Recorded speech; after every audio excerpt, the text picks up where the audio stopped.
This is the ADHD Mom podcast. Today we're talking about the art of rest with ADHD, why it's hard, and how to make it work.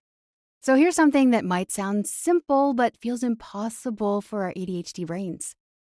Rest. Do we even know what that means as a mom? It's that thing everyone tells us we need, but our brains seem to fight against it. And our answer when somebody says, "You need rest," we say, "I can't. Oh, I can't. I don't have enough time. Oh, I can't." But that is a fixed mindset. So instead of saying, "I can't," let's have a growth mindset. Let's say, finding rest is hard, but I found ways to rest that work for me. Before we talk about some ways to rest that work for us and our brains, let's talk about why rest is so hard with ADHD. Our brains are like a browser with 47 open tabs that's constantly running in the background. You know, like a computer, and it takes up all of that memory, that random access memory. So when we try to rest, our minds are racing with new ideas and new possibilities. They're replaying conversations from 3 years ago. Am I the only one who does this? I don't think so. Or our minds are planning tomorrow's schedule while remembering we forgot to buy milk. And here's the thing, traditional rest advice like just sit still and meditate, it often feels more stressful than relaxing. I've had people tell me, "Oh, you should try yoga." And yeah, it's probably amazing. But right now it doesn't work for me, so I have to find other things that work for me to help me rest or slow down. So why rest is non-negotiable? It's essential for our brains. Without it, we experience increased emotional dysregulation, worse executive functioning, goodbye ability to plan and organize, and heightened ADHD symptoms. Plus, when we're running on empty, we experience decreased ability to start or complete projects, more difficulty maintaining relationships and social connections, like getting snippy with our spouse or kids, physical symptoms like headaches and fatigue, and reduced creativity and problem-solving abilities. And that's really hard for those of us who are creative and work from home. Think about it like this. Your ADHD brain is already working overtime to handle regular daily tasks. So when you don't rest, it's like trying to run a marathon while carrying 3 kids who are all hungry and all need a nap. Eventually, something's gotta give. There will be a meltdown. But here's something we easily forget. Rest isn't just about sleeping.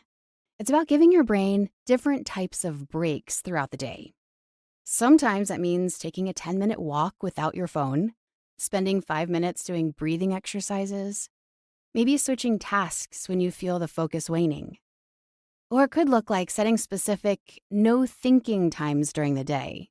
So my normal daily schedule is work in the morning, I have my focus time in the morning, and then when my brain starts getting tired and I don't really need a nap, I just need to do something that doesn't require a lot of thinking or problem solving.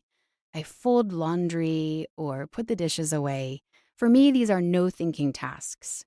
Or they're thinking tasks, but I can do the task and let my brain wander and not have to worry about being so focused because it's an automated activity for me. Another thing that was helpful is I pressure washed our front sidewalk the other day and really dirty outdoor rug. And it was a light physical activity, although my back hurts today, and it could let my mind wander as I was doing something. And it was in the sun, and we don't get much of that in Northwest Pennsylvania. So the sun was also helpful too.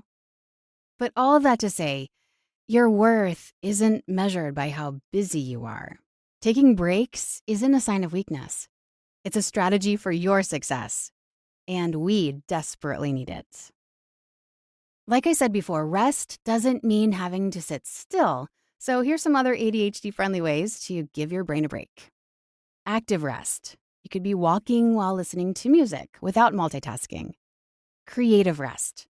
Coloring or doodling without the pressure of creating something specific. Body-focused rest. Simple repetitive activities like knitting or gardening.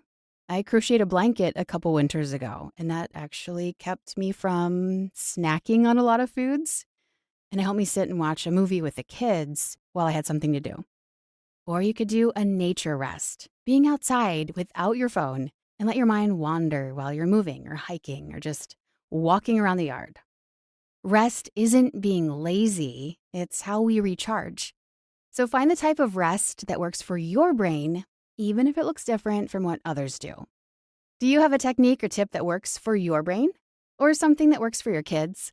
I'd love to hear it and share it on the show.